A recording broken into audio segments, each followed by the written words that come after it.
तो यहाँ पे हम फिर से आ चुके हैं एक अगला वीडियो लेकर। हम इस समय पढ़ रहे हैं सेकेंड ईयर की हिंदी भाषा। हमारा यह प्रश्न है, समास से क्या तात्पर्य है? समास के भेद का 100 उदाहरण वर्णन कीजिए। आइए जानते हैं समास की परिभाषा। अर्थ के बिना परिवर्तन किए दो या दो से अधिक शब्दों को मिलाकर एक शब्द में संक्षिप्त कर देने की विधि को समास कहते हैं। अथवा दो या दो से अधिक शब्दों का परस्पर संबंध बताने वाले शब्दों, प्रत्ययों अथवा विभक्ति के लोप होने को समास कहते हैं। समास में कुल 6 भेद हैं जो निम्नलिखित हैं। पहला है अव्ययी भाव समास, दूसरा द्वंद्व समास, तीसरा बहुव्रीहि समास, चौथा तत्पुरुष समास और पांचवा कर्मधारय समास और आखिरी है छठवां द्विगु समास। तो सभी समास को हम क्रम जानेंगे। पहला है अव्ययी भाव समास।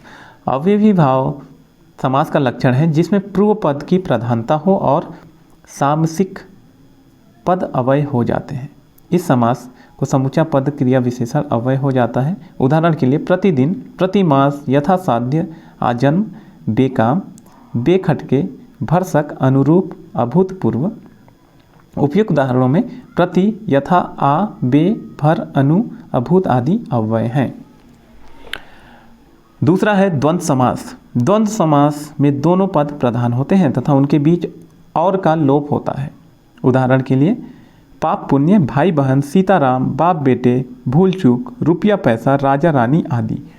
तो यह है द्वंद्व समास। उपयुक्त उदाहरणों में और का लोप हुआ है। तो द्वंद्व समास बहुत आसान था। अब तीसरा है बहुव्रीहि समास। बहुव्रीहि समास जिस समास में आए पदों को छोड़कर किसी अन्य पद की प्रधानता होती है उसे बहुव्रीहि समास कहते हैं। जैसे पीताम्बर, दशानन, पंकज, लंबोदर आदि। तो ये था बहुव्रीहि समास। अब हमारा लंबोदर आदि उपयुक्त उदाहरणों से स्पष्ट होता है कि दोनों को मिलाकर एक नया अर्थ निकलता है तथा वही प्रधान है। जैसे पीताम्बर प्रीत है, अंबर जिसके यानी श्री कृष्ण, दशानन यानी 10 है सिर जिसके यानी रावण, पंकज यानी पंख से जन्मा यानी कमल आदि। तो ऐसे शब्द जिनके अनेक मतलब निकलते हैं वो होते हैं बहुव्रीहि समास, जिनको पढ़ के ऐसा लगे कि इनके बहुत सारे अर्थ हों, तो बहुव्रीहि समास आएगा वो। अब चौथा है तत्पुरुष समास। तत्पुरुष समास में दूसरा पद प्रधान होता है तथा पहले पद में कर्ता कारक को छोड़कर कोई भी कारक आ सकता है। इस समास में साधारणतया प्रथम पद विशेषण और द्वितीय पद विशेष से होता है। द्वितीय पद अर्थात बाद वाले पद में विशेष होने के कारण इस समास में उसकी प्रधानता रहती है। इसके पहले पद में कर्म कारक से लेकर अधिकरण कारक तक की विभक्तियां वाले पद अप्रत्यक्ष रूप से रह सकते हैं, अर्थात जिस कारण की विभक्ति में लोप होता है उसी कारक के अनुसार इस समास का नाम होता है। पहला है कर्म तत्पुरुष। इसमें देखते हैं मुंह तोड़, मुंह को तोड़ने वाला। आशातीत, आशा को लांघकर गया हुआ अतीत।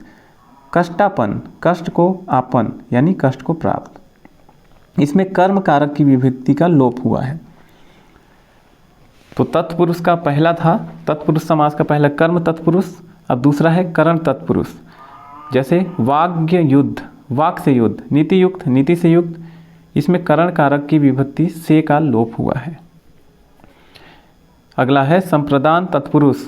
जैसे देशभक्ति के लिए देशभक्ति, देश के लिए भक्ति, राह खर्च, राह के लिए खर्च। इसमें संप्रदान कारक की विभक्ति के लिए का लोप हुआ है। अगला है अपादान तत्पुरुष। जैसे जन्मांध, जन्म से अंधा, रण विमुख, रण से विमुख, ऋण मुक्त, ऋण से मुक्त। इसमें अपादान कारक की विभक्ति से का लोप हुआ है।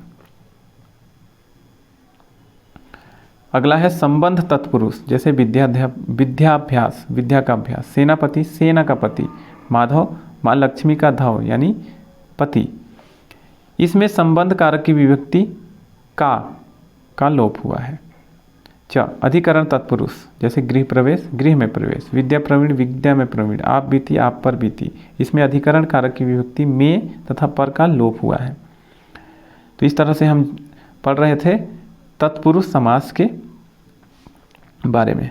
अगला पांचवा है कर्मधारय समास, जिसका पहला पद संख्या वाले विशेषण को छोड़कर अन्य प्रकारों में से किसी प्रकार का विशेषण होता है तो उसे कर्मधारय समास कहते हैं, जैसे घनश्याम, खलजन, महाराज, कृष्ण सर्प आदि।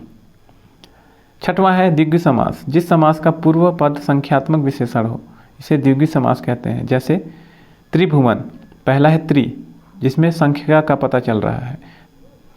त्रिप, धन भुवन, त्रिभुवन। चौराहा, चौधन राहा, इसमें पहला पद संख्यावाचक है, तो संख्यावाचक शब्द रहेगा तो ये होगा द्विगु समास। यहाँ पे हम लोगों ने जाना समास से क्या तात्पर्य है, समास के भेद का सोउदाहरण वर्णन कीजिए। हम पढ़ रहे थे सेकेंड ईयर के हिंदी भाषा के प्रश्न। आपको हमारे द्वारा दी गई जानकारी कैसी लगी कमेंट करके हमें ज़रूर बताएं। इसी तरह के अन्य वीडियो को देखने के लिए आप हमसे जुड़ सकते हैं। अभी हम फिलहाल सेकेंड ईयर की हिंदी भाषा के प्रश्नों की चर्चा कर रहे हैं। इस वीडियो में इतना ही। हिंदी भाषा के सेकेंड ईयर के कुछ प्रश्नों के साथ हम फिर मिलेंगे अगले वीडियो में। वीडियो देखने के लिए आपका धन्यवाद।